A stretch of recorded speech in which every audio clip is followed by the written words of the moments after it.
need to record when we do the live stream, it captures cool, it. Because I love YouTube. not recording. I always start with that. Okay. But I'll set you as host in just 1 second. I'll drop the YouTube live stream here. Okay. We're live now. Fantastic. Okay. Yeah, so welcome. I'm just going to run through a couple different housekeeping things. Just a reminder that here at Hyperledger in the community, we follow an antitrust policy. There's a notice in a link in the meeting description if anybody wants to take a look at it. We also follow the Hyperledger Code of Conduct, so keep that in mind. There's always a link for that as well if you want to learn more about that. I want to take a quick moment. We have a great speaker this evening, or this afternoon, or this morning, or wherever you are. But before I introduce her, I wanted to give an opportunity for any new members to introduce themselves. Anybody that we might have on the call. Okay. I can introduce myself. This is Heidi Van Korf. I'm with Electricity de France. I work in the Innovation Lab in Los Altos, California. I work on different topics around blockchain and IoT. So excited to be here. Thank you. Well, thank you, and thank you for joining. Is there anybody else out there? I can introduce myself. I'm Joshua Brunig. I work with essentially a nonprofit organization, conservation organization. We are developing a new project that involves the climate crisis and the blockchain. And we are trying to find how to integrate this the most effective way. So I just kind of came across this on some things looking into the blockchain, and think it might, I mean, everything's good information. So I'm excited to be here and learn more, maybe see what we can do to work together possibly. Absolutely. Yeah. Thank you for joining. Just to kind of give everybody who's new, it's a good idea of, we have kind of a getting started page that kind of walks through some of our recommendations for getting involved in the community and some of the different resources we have. So, we hope to be a good resource to you and hope to learn from you as well. Are there anybody else on the call? And just one quick note, Sherwood, for the people who are new, I dropped a link to the group's mailing list in the chat. It's an open forum, so please feel free to subscribe, introduce yourself, and join the discussions. And then you'll get notifications of future meetings if you're on that list too. Fantastic. Okay, great. Well, I'll go ahead and give a quick introduction to Veronica Garcia. I was kind of really interested to see she's had quite an interesting journey, and she's currently working on really interesting projects. She originated with doing investment consulting at Credit Suisse and UBS, and then she started working at IBM Research Lab, which many of us are familiar with. She's also worked as a consultant for the World Bank, IADB, and Castelia, so a lot of really interesting organizations there.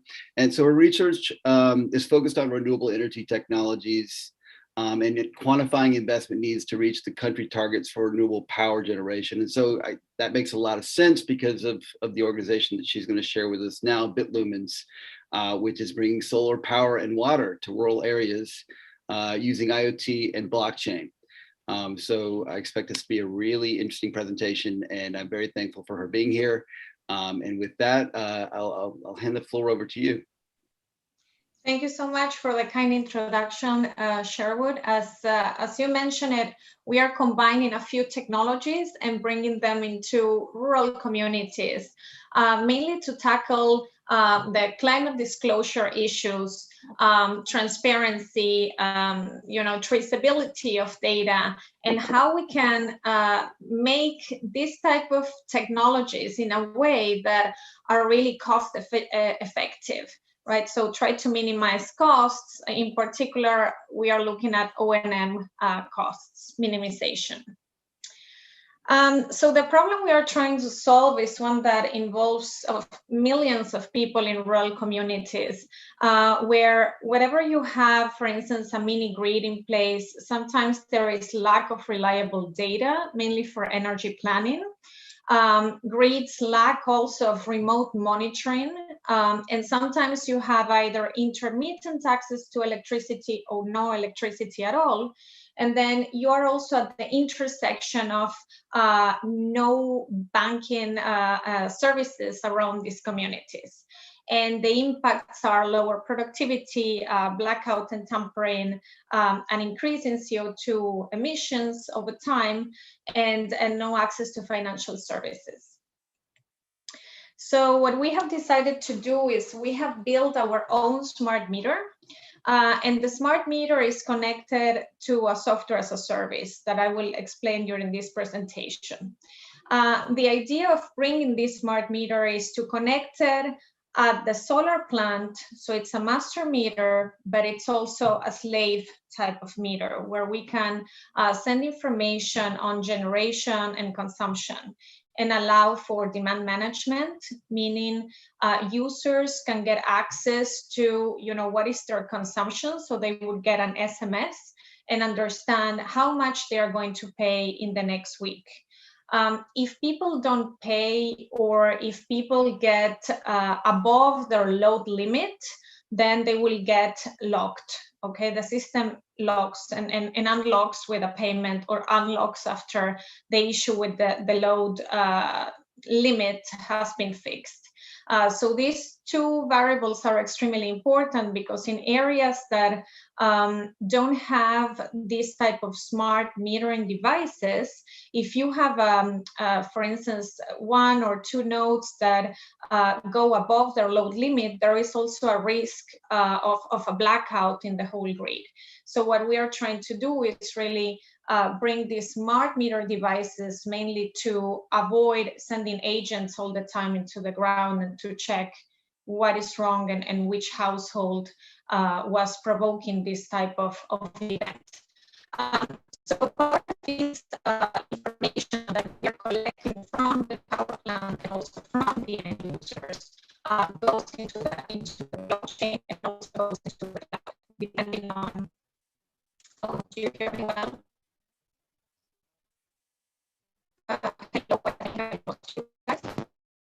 It's coming through a little garbled. David, any troubleshooting ideas? Well, you sound okay, Sherwood. I don't know if it's the call in general. It might just be on Veronica's end. I don't know. Yeah. Kamlesh or others, what's the audio for you? I think it's from Veronica's side. Maybe we can. I think it could be that it was on my end. Do you hear me now? Sounds better now. Yes, we hear you. Okay, perfect. Okay, if you don't hear me, please write me something on the chat, because at one point I got frozen.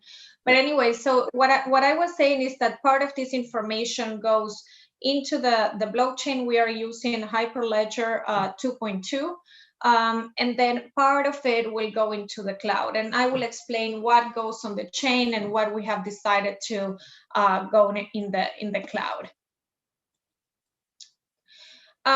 So the clean energy access market, according to the World Bank, is more than 220 billion of investments that it's going to be deployed into more or less 210,000 mini grids worldwide, hopefully serving the 22% of the rural population but lack of electricity access. Apparently, the cumulative rate, average rate of return is more than 9%. So I think there is a very good use case for businesses to enter into this type of sector.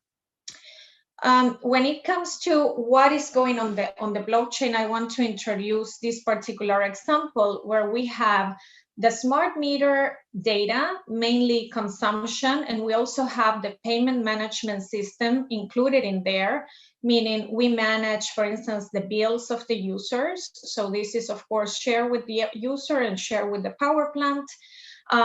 We run a calculation on the blockchain, mainly of what is the carbon mitigation of those communities. For instance, right now in India, I will show a slide afterwards. In India, we're trying to tackle things like IREX because of the system that exists over there. But the idea is to work with power plants that are like 3 megawatts, have a 3 megawatt capacity or more than that. The certifying authorities do not really look at us if we are not working already with this type of power plants. When it comes to carbon offsets, however, we see something like 5 megawatt capacity and above. So the process will be completely different for each of these two mechanisms. As I mentioned before, after the calculation in the blockchain takes place, we have a third-party partner that is going to certify this type of calculation and provide later on the verification of it. So then we can actually tokenize this. The idea is that this should be, we should be able to do this for all the decentralized energy sources that are going to come into play into the energy market in the future, right? Like, for instance, EV vehicles and their batteries will be a node that can feed the grid. And so for that to happen, that flexibility that do not currently exist will need to exist. And if it exists, we need better, smart technologies in place to do things like balance and control as well.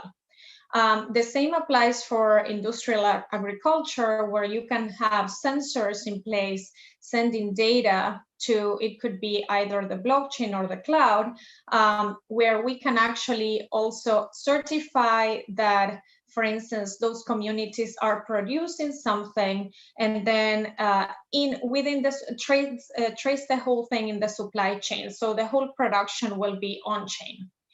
And then for houses is the use case I just described before, mainly for the smart metering device. I want to mention here that the smart meter that we had created, we had also included our own LoRa network. And the LoRa network is sending information. The limit of sending data, it's a little higher than with the public one. So then the idea is to send everything, all the data is in bulk in the gateway, and then from the gateway is sent to the blockchain. In the future, one of the projects we have in the pipeline is to do that on the edge and see how that works and see if it's actually more efficient. So here we have the map that I was mentioning before, and we are currently focusing in places like India or Mexico, where we are planning to start some pilots this year. And for that reason, we want to really focus on IREX. So the carbon taxes scheme is increasing over time. As we see in this map, there are 64 different carbon taxes and ETS in operations. To us, it's really important to be in this sector because we do believe that carbon pricing is going to increase over time. Our carbon budget, we have a carbon budget to really, minimize within 10 to 15 years. So I do believe new technologies would have to really take over existing technologies, and this could create a negative supply shock because the existing technologies would have to be taken out of the economy before they finalize their living period. So, for me, it's extremely important to bring these smart metering devices and to tackle how we can minimize these carbon emissions and how we can bring transparency into the sector with the aim of, yes, climate disclosures, but at the end, we need investments into this type of technologies. So this is something I showed before, I will not get into it, but this is an example of a platform that we have created, where this part here, the carbon mitigation calculation, it's on kilograms per megawatt hour, is actually running on Hyperledger Fabric. The idea of this is to really provide the calculation to the certifying authority and then later on be able to tokenize it and enter into the marketplace. Kamlesh, I will let you take over for the next 4 slides. Please go ahead. Yeah, hi. So I'm Kamlesh from ISMA Future Tech, and part of this technology, part of the Bitlumens project.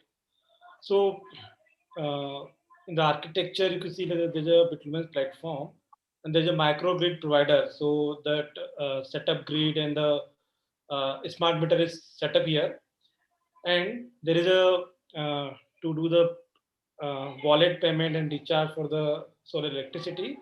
There could be agent, or there could be directly via package, or maybe some via some kind of credit transfer.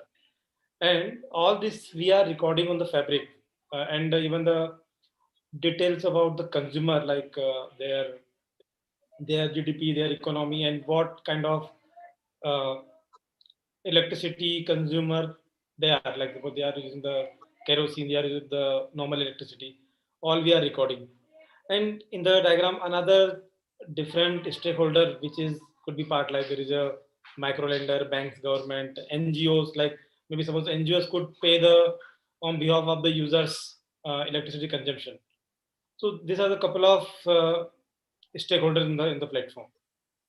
So next slide.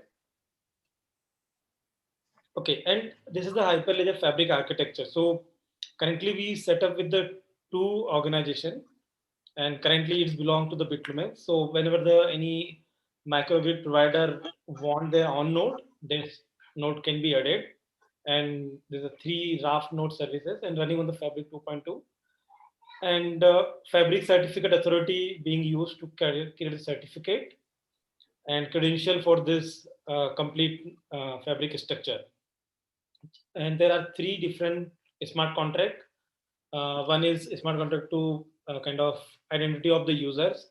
Another smart contract for the recording the payment details on the ledger. And third is about calculating the carbon emission out of the energy consumption. And so all 3 smart contracts running on the Fabric ledger on the Bitlumens channel, and all is written Go. And then to connect with the network, we created the rest of set of REST APIs to directly interact with the network, interact with the certificate authority, interact with the channels. And then this API is integrated with the Bitlumens front end application. And this is deployed as a cloud deployment of the AWS cloud. Okay, next slide.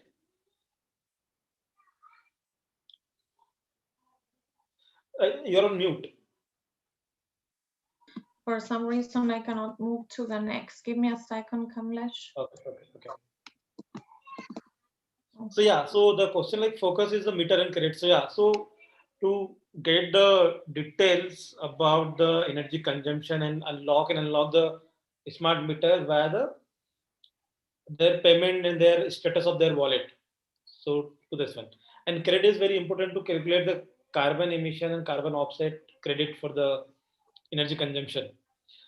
And this is the next part we are thinking. So like we recorded all the energy consumption and calculated the carbon offset. So next part is to calculate the token, and we are thinking to create the ERC20 token, and maybe layer 2 Ethereum network, or maybe we can, like, because now Fabric also support the token standard in the Fabric itself. So maybe we can consider to use that Fabric token SDK, which is recently contributed by IBM. So here we will consume the carbon offset and energy consumption data recorded on the Fabric ledger, and create the mint the token, and then token could be available to buy and redeem from the Bitlumens platform. So we are not going to list on the tokens on the some kind of cryptocurrency exchange. It will be the token will be part of the Bitlumens platform, and any institutional buyer can buy it from there. And after the buyer buy the token, they can redeem it after consumption and kind of offsetting their carbon actual emissions. So I want to mention an important piece in here that I think it's a very interesting use case, right? So when you, I mean, nowadays we could have different SMEs, a conglomerate of SMEs that get together and try to mitigate carbon emissions over time, get a token, and also issue, let's say, a bond on the blockchain, And this bond can actually, so one could pay for the coupon either in fiat currency or with the token itself. I think this is something that we are going to look at in the future, because it follows very much what we have seen in Brazil, for instance, with the forestry type of bonds, or with the green bond system, that I think it's extremely complex to follow because of the reporting that it needs. But then if you have certain SMEs, really small companies that get together and try to issue a bond on chain, and then the coupon can be paid with these tokens, that could be a really interesting use case, and it's something that we are looking at as a next step. So now we focus on the piloting, and then later on we will focus on how to issue debt on the chain. Nisoni, I think you have a question. Should we take questions now? Yeah, the question is, the focus is the meter and credit. Oh, okay. Just a second. Well, the focus is the smart meter, and then the credit score of the end user, meaning the person that it's actually consuming electricity. Since we know when the meter is locked and unlocked, we also see the payment patterns. And this is important mainly in rural communities because there is not enough data. I mean, most of these users don't really get any type of financial track record. So the idea would really be to provide them with this type of certification, which is KYC, payment data, and when is the smart meter locked and unlocked. So these communities might not have a cell phone to have an identity, right, running on the chain, but they have a smart meter. So then with that smart meter and a particular ID on the smart meter that is also on the blockchain, we can provide these users with somehow a financial track record and bring companies like Peerlend, for instance, into play, which is a company that does peer-to-peer type of microloans. And to increase the productivity of those regions, this is really important. Kamlesh, sorry about the interruption. Please go ahead. Yeah, so yeah, it's clear. Next slide. And that's why in the architecture we have a micro lender is one of the entity. So on the basis of the credit score, micro lenders can kind of micro lend some kind of fund to the users. So I think we have next slide too, right, Veronica? Yes, hold on a second. We have this one that it's, I think, the one you were explaining before, but I couldn't change. So you could see there are two different platforms here. So this is one is kind of left side, which is built on the Hyperledger fabric to record the energy consumption, credit score, and payment transactions via the 3 different smart contracts.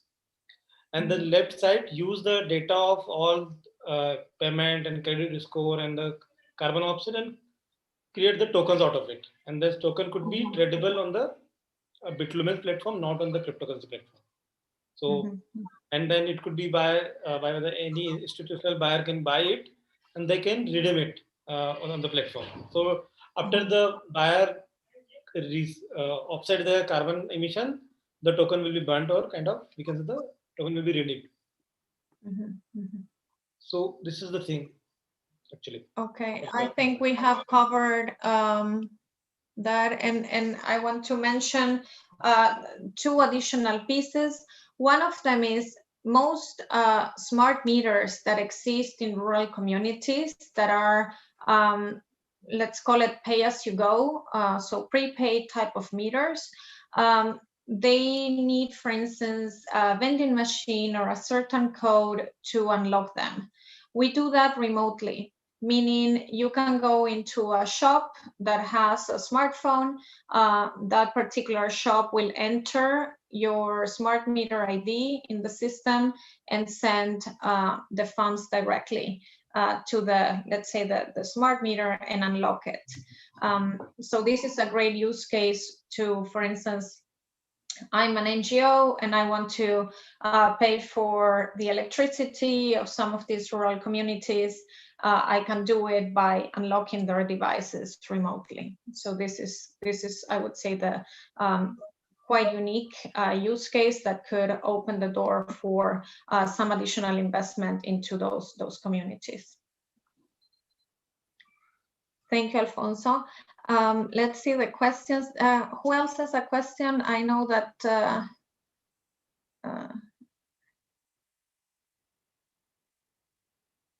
okay. So I don't know if anyone else has questions, because I see some comments, but not real questions. So I think there is a question like, but I didn't understand what is the duck curve. I don't know what the duck curve is, to be honest. Yeah, me too.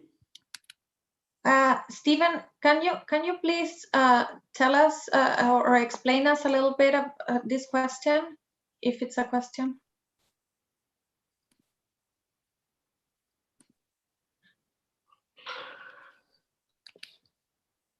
So I think Okay. duck curve, I just in the Wikipedia, is some kind of well-known vocabulary in the renewable energy space.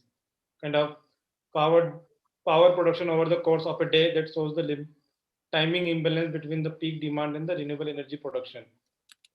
I don't know how to relate this one. Yeah. So Elizabeth, I'm happy to share this map with you. No problem. Anyone else that has a question? I do. I really kind of like how you are tying in the ability to build credit, the ability to share information with the energy sector, and kind of the idea that they're selling their energy use back. I just love that, and I love that creativity in just the business model.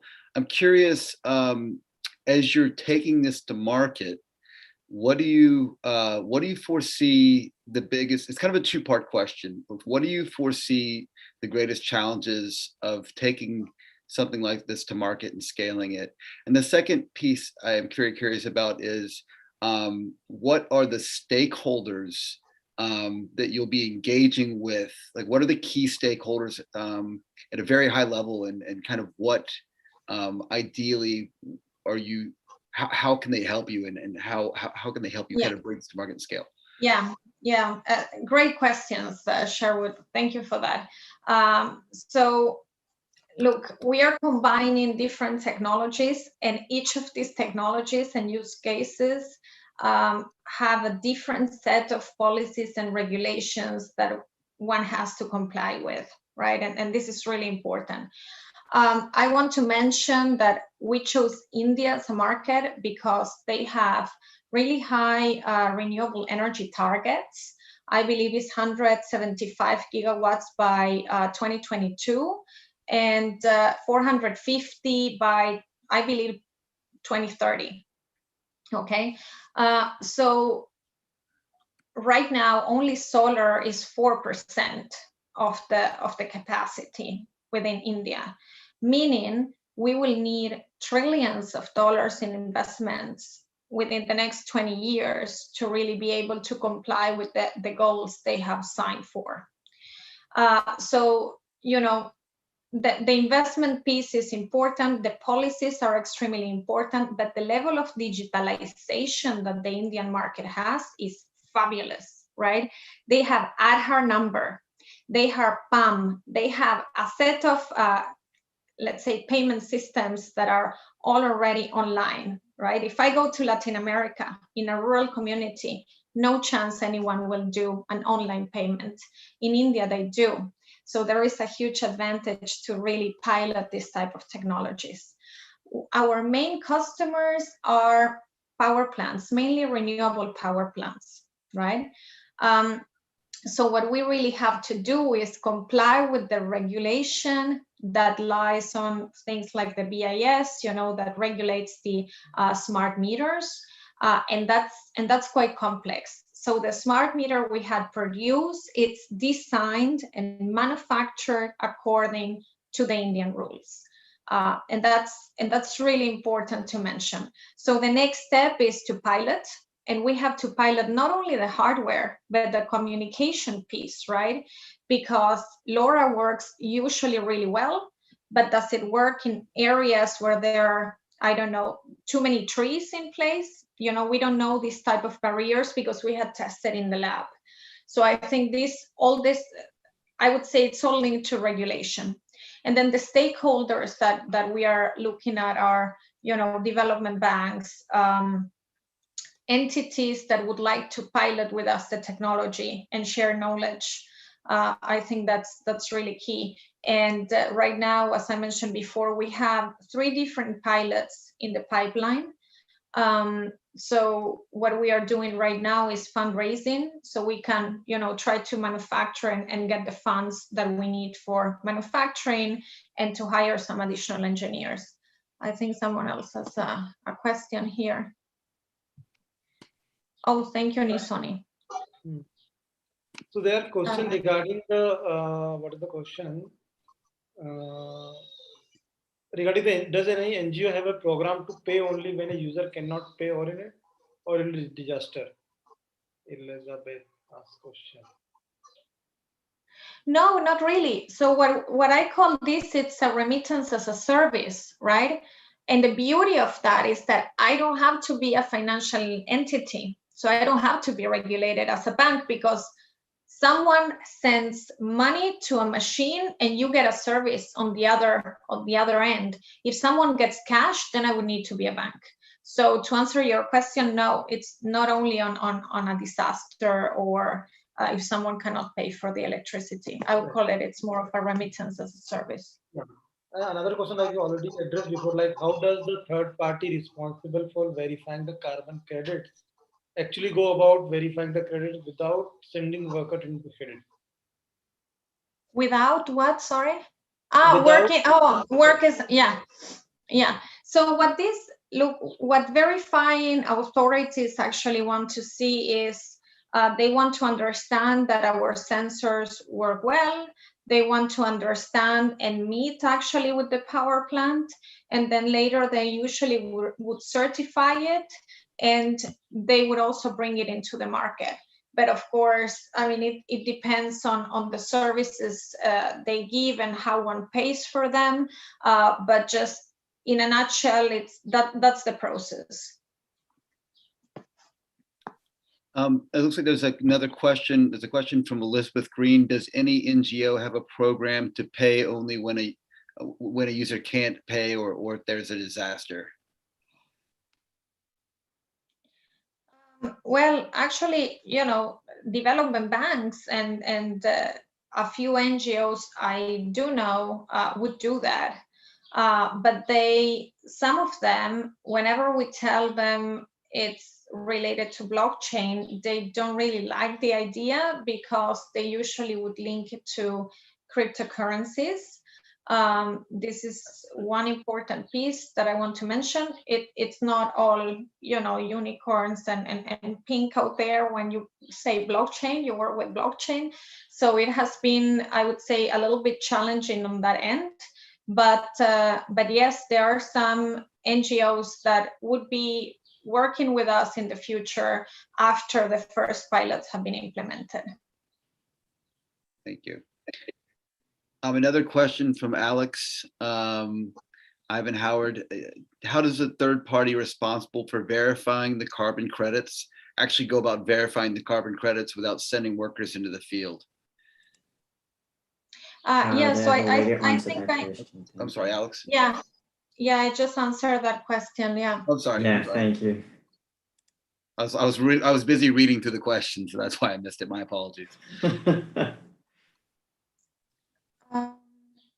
So the proof of concept, it's right now here in Switzerland, but as I mentioned before, within this year we should be able to pilot it in India, Mexico, and Bolivia.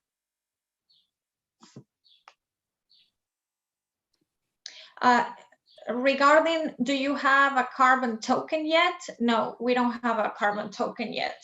Right now we have the calculation running in Hyperledger Fabric 2.2, and then Kamlesh will be doing the tokenization piece. But I'm waiting for some of my team members to give me the correct process for that, because I'm not entirely sure how we are going to do it, and how is this going to be accepted and standardized, I would say. Kamlesh, you can answer that question. How much does it cost to run the blockchain?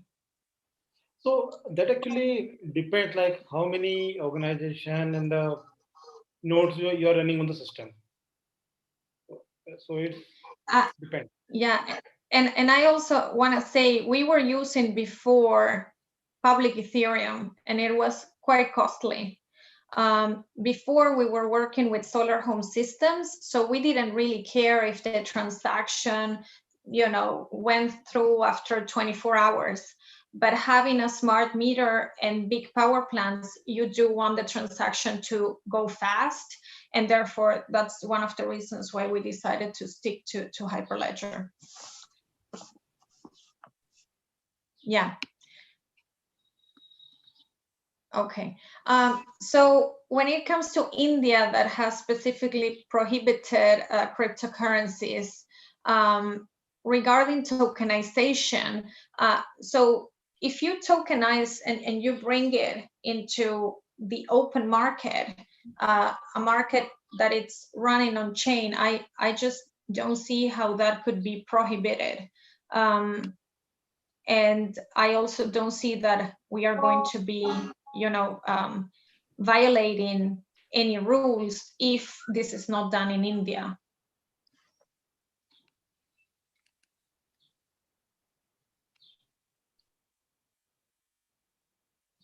Okay. Any additional questions that I do. I Yes. was curious if you could share a little bit more about, you referred to the, I think the power stations. Can you kind of explain a little bit about the ecosystem? Because I'm thinking, smaller renewable mini grid operators. I'm kind of thinking like small villages that kind of together have some sort of, photovoltaic, panel structure. What does that ecosystem look like? And when because you're trying to support almost this kind of decentralized development of kind of an energy system, which I would kind of think that would be a direct threat to some of the large power generators. Potentially, I don't know. What is that environment like? Is it an adversarial relationship? Do you find that? Look, I think I tell you what we have seen, at least in Switzerland. Yeah, in Switzerland, I believe that the energy system, the whole power sector, is going to go through huge changes. Okay, simply because if every household around me has a battery, and my battery is full, and I know that the grid is going to pay me because I'm going to feed the grid at certain times during the day, because in peak hours, I don't want to run my car, for instance, and I could get access to that additional revenue. Then to me, those are additional nodes that will contribute to the feeding of the system. And this will also provide additional decentralized energy sources. It will provide additional flexibility, additional volatility, and therefore smart devices, as I mentioned before, would need to do balance and control. And for that, we are trying to partner right now with the ETH here in Zurich to really build algorithms and use cases around that particular piece, right? Because in that particular case, I think that peer-to-peer trading and financial transactions will make a lot of sense, because you don't have to wait until the power grid pays you, right? It could be done pretty much immediately. Mm-hmm. If you don't have that piece in the system, you could get paid maybe after, I don't know, 1 month or 60 days. In the US, sometimes it's even 90 days. So I do believe that even mini grids in suburban areas could become charging stations, okay? And this adds, again, more of these decentralized use cases of energy use. Right. So you're just not you're not really dependent on the centralized energy providers because it's going to become a decentralized market. It's going to evolve. I don't see that. I don't say that the whole thing will become decentralized. I think that will be extremely challenging. But I do believe that this type of decentralized energy sources will allow for use cases that we have not really seen until now, or that we have seen in a very small scale, Really. right? But one of the challenges that I think that you were mentioning before and you asked, and I do believe that we need that. We don't have really standardized regulatory system to run all of these new use cases. You know, you see in Switzerland, they're doing something, then in Thailand, something else, Australia, something else, you know, the US, complete different use case. So for startups, I think it's quite tough to scale in that way. So that's a really interesting question. That's something that we think a lot about, the standards issue. And so I'm always curious to get different people's perspectives. This is a much higher level of altitude, but how does that happen? There needs to be kind of, there needs to be a meeting of minds about standards issues in a lot of different industries, not just energy. Who drives that? How does that happen? I will give you my personal opinion, okay? I do believe that in areas like, let's say Latin America has a huge advantage in that respect. Because let me put you this use case.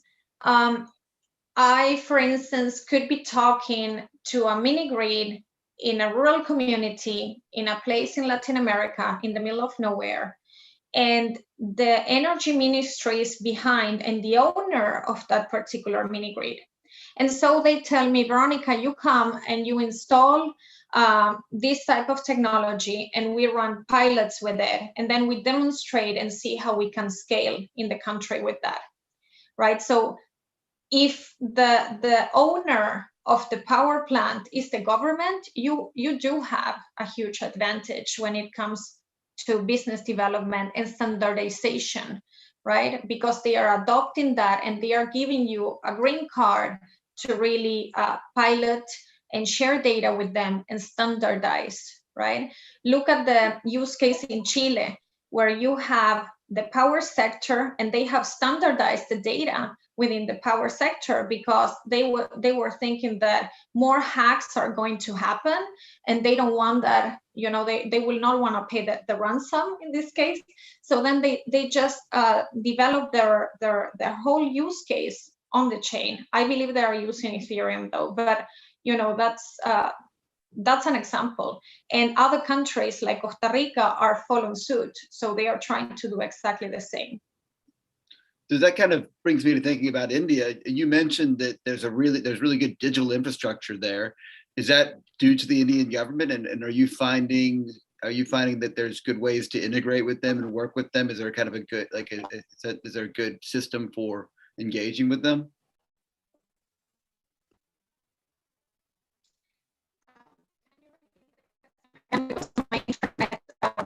Oh, I'm sorry, Veronica. You're breaking up again.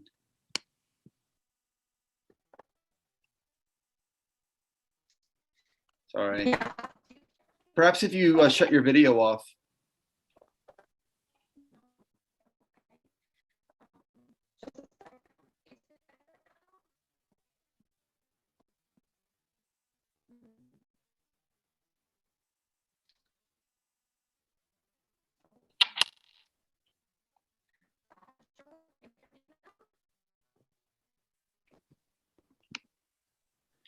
Sorry, Veronica. Yeah, Sarvadi, you can ask question again, and maybe I will try to address. Yes, so I was just asking about this question of the Indian government, and it sounds like there's a really strong digital infrastructure that Veronica mentioned, and I'm just curious, you know, is that due to support from the Indian government, and then that leads to my second question, which is, you know, how has your experience been integrating with them? Is there a good process for kind of engaging that particular stakeholder? Yeah. So in India, there is a really nice initiative in terms of the renewable energy adoption.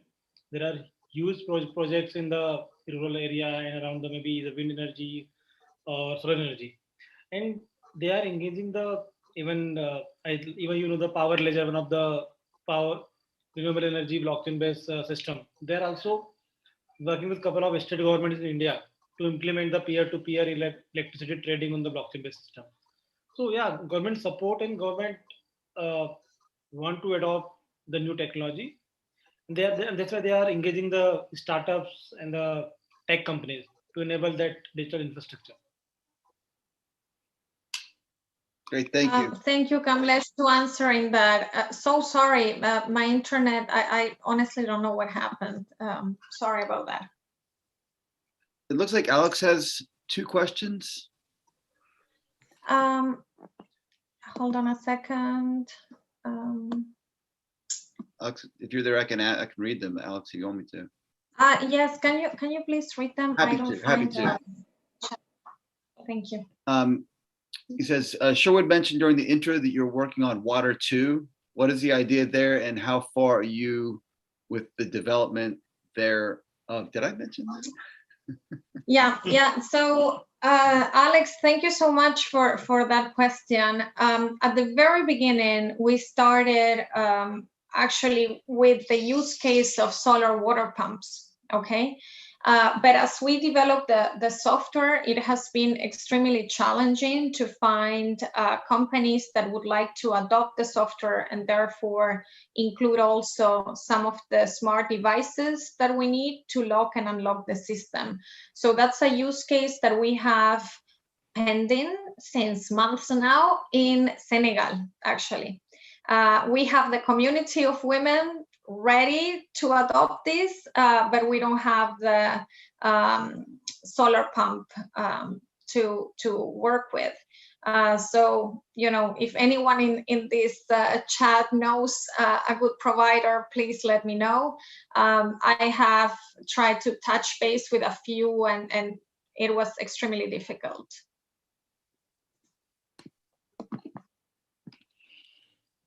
I think Alex had one additional follow-up. What are the possibilities of lending money to a household in return for feeding electricity to the grid? In other words, the household repays their loan by signing their future carbon credits off to the lender. I think that could be a really interesting use case. One would need to operate in areas that's allowed, and I am not sure. I believe that in that particular, that would have to be done through a micro lender, right? Exactly like we are doing now. We have micro lenders that would like to provide micro loans to these rural communities. But I mean, I think that could be a very, very interesting use case, one that we have not developed or were thinking of developing.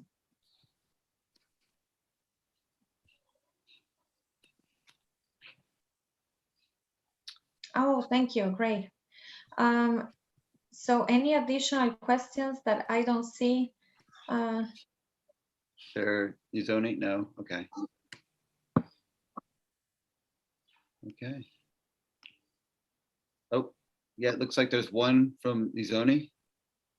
Yeah, sorry, not a direct question. I'm actually having a really hard time because I'm over here exploding with concept ideas, use cases, because our project could fit almost directly into this with you guys. And I don't want to take up too much of your presentation time here. And that's why I'm just like, my hand keeps going up and down. I'm just like, oh my God, this is like amazing. So just really, if we could connect at the end of this somehow, make like a direct connection of some sort, because we are currently developing some things that could solve some of those problems as well, and use this technology directly on where we're at in the world. And it could be hugely beneficial, not only for the government, the company, the people, and our project and your project, everything. I really, there are many pieces here that just fall into place with your project and ours. And this is amazing. Yeah, this could definitely turn big game changer here. So Excellent, I won't take any more of your time, Thank you. but awesome. No, thank you so much. I see that you're passionate. You're in my team. Thank you so much. Definitely. Okay, anyone else that want to ask questions? I mean, I think the technology is pretty straightforward, to be honest. The really complicated part arises from the regulatory side. And yes, and there are a few additional features that we are working on that I want to mention here. It's not out yet. We are managing some data that the EU was really kind enough to send us. It's on satellite imagery. So what we are going to do next is try to see how we can combine that data also on the chain, and to really start labeling how investments are flowing towards greener technologies, and based on the goals that the politicians have set, right? So to me, it's really important that yes, there are a lot of reporting schemes that are out there that financial companies and companies can actually work with, like the TCFC, but at the end of the day, the carbon budget is one, and you can see that from satellite imagery, and you can do as much reporting as you want. I don't think reporting will solve much. It's important to have it, but I mean, at this point, it's really important that we don't have a macroeconomic problem, and I do think that we could face one easily, because we are not taking into account the risks that this will involve if we don't really commit to what we need to commit pretty soon.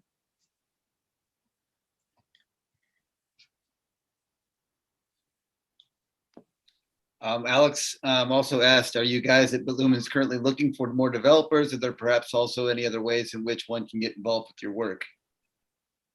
Absolutely, Ivan. I will drop here my email. You can write me an email, and happy to connect with you. Oh, what is going on with my, well, it's out. Yeah. There you go. Then everyone else has it. There. Yeah. Awesome. So I think I will stop sharing the presentation. If anyone else has any questions, I'm happy to answer those. Otherwise, by email, I'm also reachable. We presenting renewable energy and there is no power at my home. Well, thank you very much, Veronica. This has been a fantastic presentation, very clear.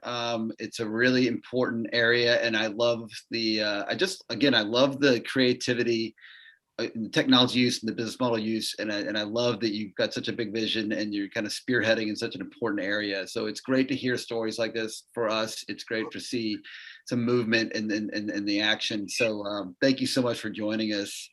It's been really great.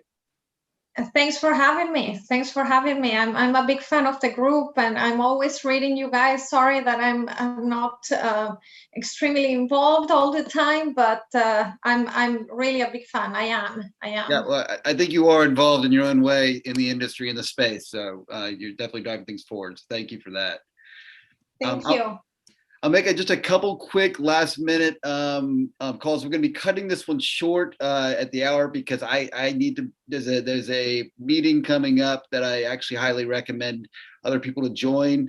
It's about, it's a call to strengthen open collaboration among all Hyperledger working groups, special interest groups and chapters. And so it's just about figuring out how we can kind of work better within the Hyperledger community. I'm going to join it, and I highly recommend everybody else join it. We usually extend 30 minutes into kind of the next hour, but I don't think anybody else is going to be here to host that call. So unfortunately, I don't think we're going to be able to do that. I also wanted to, and I also put a link into the chat for anybody who wants to join that. one last thing I wanted to mention, we were invited to speak last week at the UNEP Digital Discovery session. It was a session on open digital infrastructure for global climate innovation and global climate accounting. Martin Weinstein joined, and we have a link to the presentation there. And I thought especially it was really great to listen to Martin share his vision for a global climate accounting framework. And I think it's a global operating system, so it affects everybody. So it's a really great opportunity to kind of hear his thoughts as someone who's kind of pushing forward this new field. So highly recommend that. And I will try to find the link on the session that's starting in about 2 minutes. 1 second.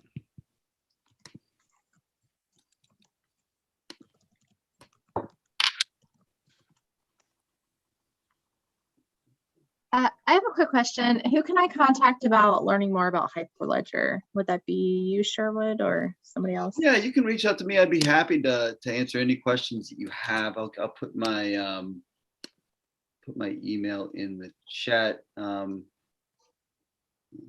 second. And Veronica, what was your email again? I didn't see it in the chat. You didn't? Oh, I thought I put it. Okay, hold on a second. Kamlesh, send it to everyone. Let me reshare it with you, Heidi. Give me a second. Okay, I see. Thank you so much. Appreciate it. No problem.